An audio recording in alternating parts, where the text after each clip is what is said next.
a vida cultural brasileira tinha se tornado tão decadente, tão burocratizada, que as pessoas só entendiam a atividade intelectual ou como show business, ou como atividade profissional universitária.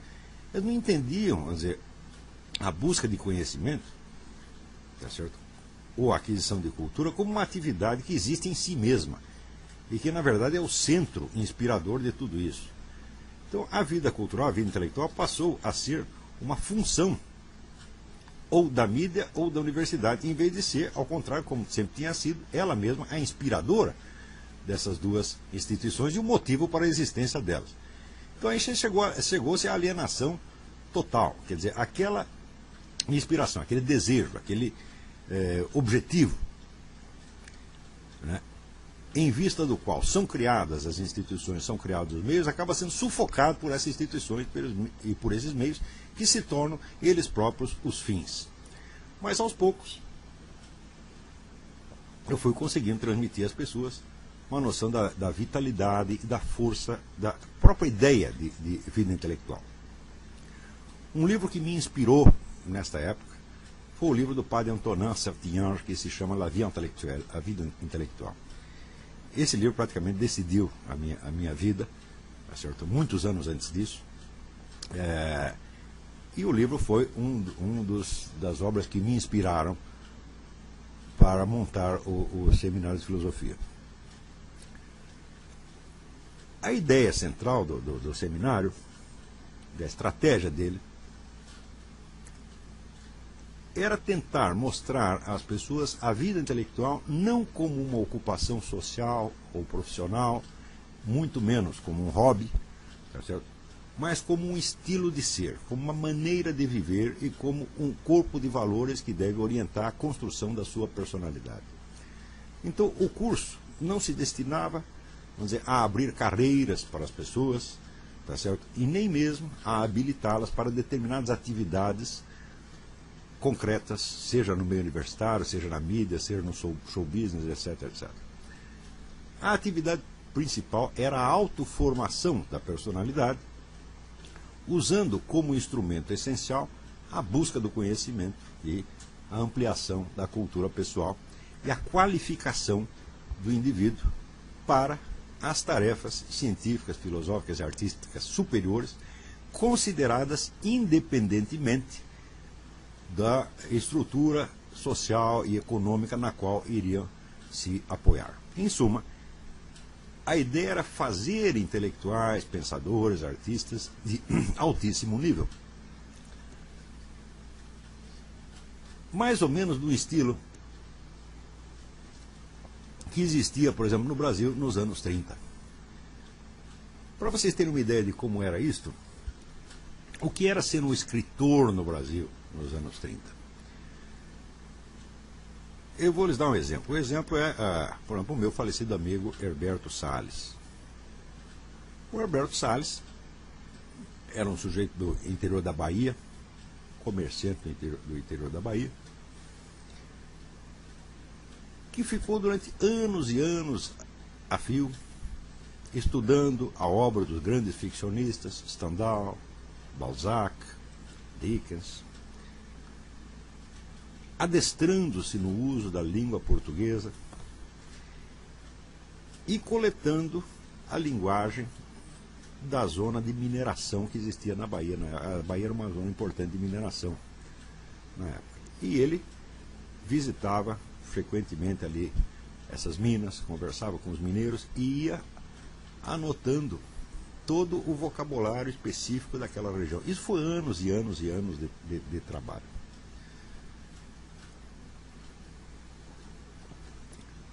E com isso ele compôs um romance chamado Cascalho. Tá certo? Um romance que é de uma riqueza linguística absolutamente fora do comum. E então ele mandou um exemplar daquilo para o Aurélio Buarque de Holanda, no Rio de Janeiro. O Aurélio disse imediatamente: "Ó, menino, você vem aqui. Tá certo? Nós vamos ter que publicar esse livro."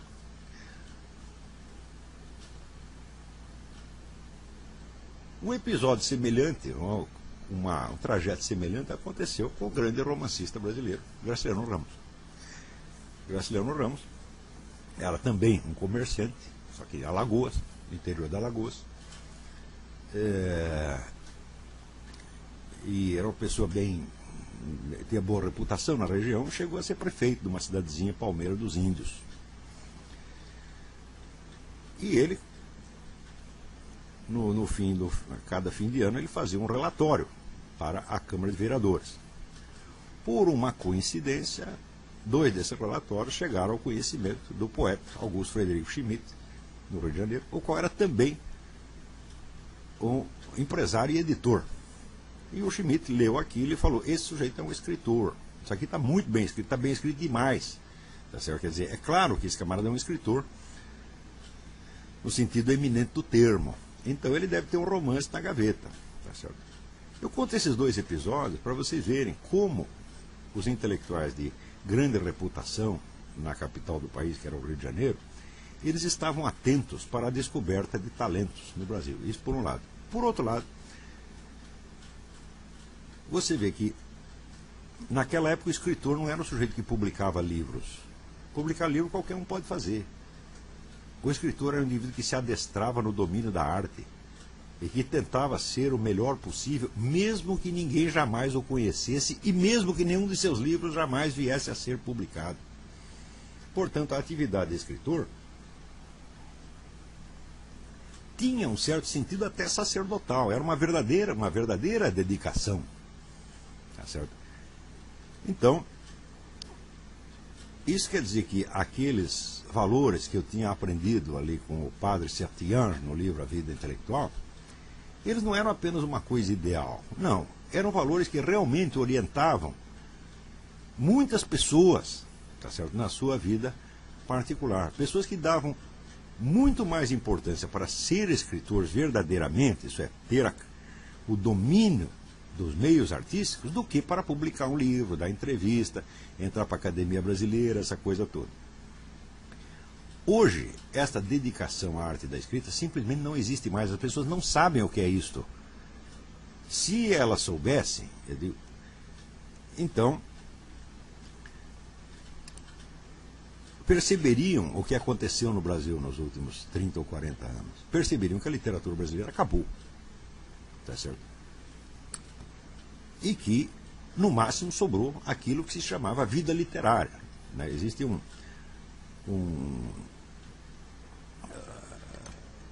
contraste entre o que é a literatura enquanto tal, quer dizer, a arte, e a vida literária, quer dizer, a vida das editoras, das academias, né?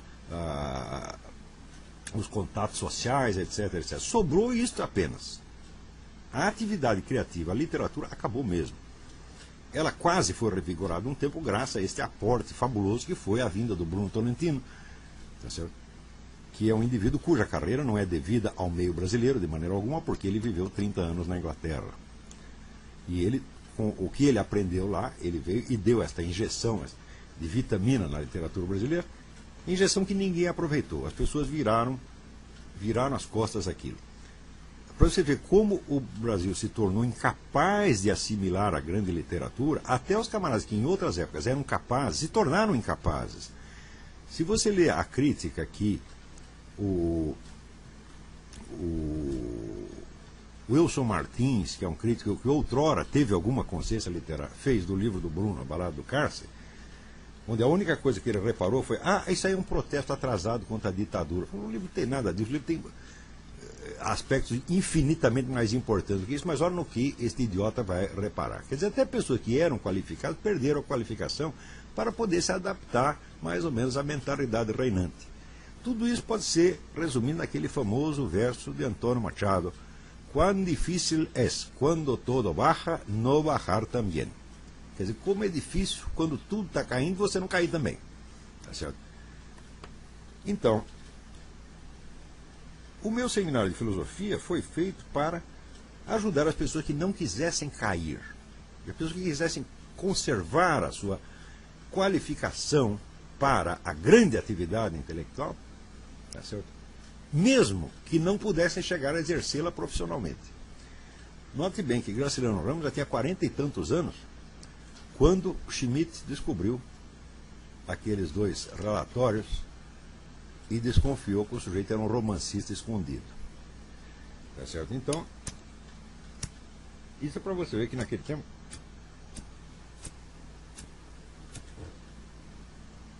um escritor sabia que era mais importante ele ter efetivamente o domínio da arte do que ele publicar livros, né, brilhar nos círculos literários, etc. Hoje ninguém mais sabe disso. Vamos dizer, um sujeito que tentar, hoje em dia, tentar se aprimorar na arte literária sem publicar nada, hoje em dia seria tido como uma pessoa anormal, como um doente mental. Porque qualquer atividade que não tenha o encaixe social e econômico imediato é considerado ou loucura, ou hobby, ou gosto, arbitrariedade, frescura. Né? Ou seja, os valores efetivos da vida intelectual, da arte, etc., eles desapareceram, as pessoas não sabem mais o que é. Mas eu ainda sabia, ainda tinha alguma ideia do que era isso.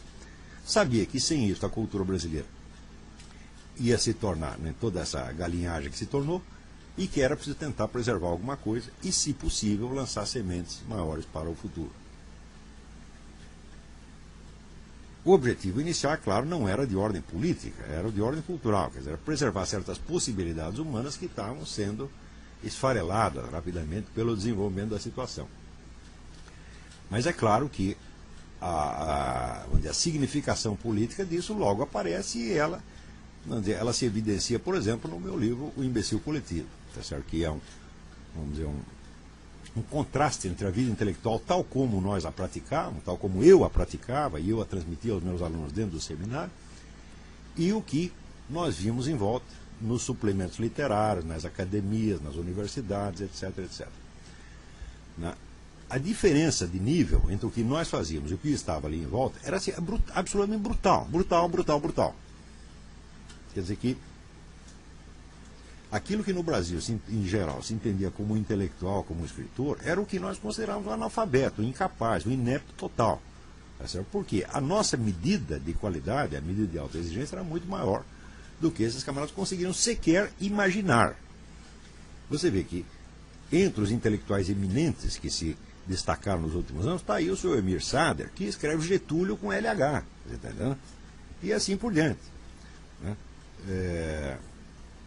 Se vocês notarem, por exemplo, você pegar esse manifesto de intelectuais feito aí em defesa do Quartim de Moraes e ver as notas que acompanham as assinaturas, vocês vão ver coisas do arco da velha. Quer dizer, você vai ver professor universitário que diz lá, escreve naziofascismo, outro que escreve, me chama de antiético, tá entendendo? E assim por diante, quer dizer, são analfabetos, não é semi-analfabetos, são analfabetos, tá certo? Absolutamente incapazes, tá certo?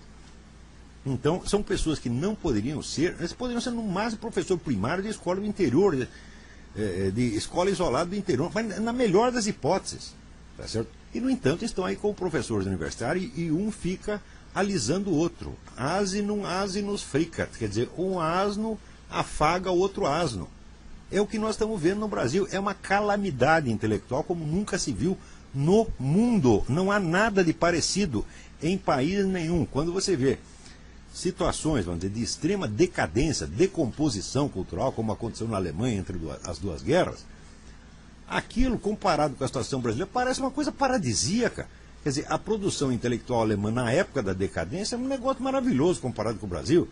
Se você pega a Rússia antes da Revolução, que também foi um período de decadência, aqueles escritores, aquelas discussões públicas que havia na Rússia, então, comparado com o que tem no Brasil, nossa, parece a conversa dos anjos. Né? Então, eu sei que para quem está aí dentro do Brasil, a pessoa, vamos dizer, não há nada com que o ser humano não se acostume. Tá certo? Eu recomendo até um livro do Erich Maria Remarque, que chama Centelha de Vida, que é a vida num campo de concentração. Você vê que até num campo de concentração, quando você já está pesando 32 quilos, você entra pesando 80, dá um tempo você está pesando 32 quilos, né? Quer dizer, você já não se distingue do poste, fica difícil distinguir entre você e o poste, tá certo? Até aí você se acostuma, e você cria um cotidiano de alguma maneira, tá entendendo? Um cotidiano, uma linguagem, hábitos, etc, etc. E se baixasse para 21 quilos, também você ia se habituando até morrer, tá, né? Então o ser humano se acostuma com as piores coisas. Quer dizer, se ele se acostuma com a semivida, né, com aquela centelha de vida que fala o Remarque, né? Só sobra aquela centelhazinha, o sujeito já está semi-morto.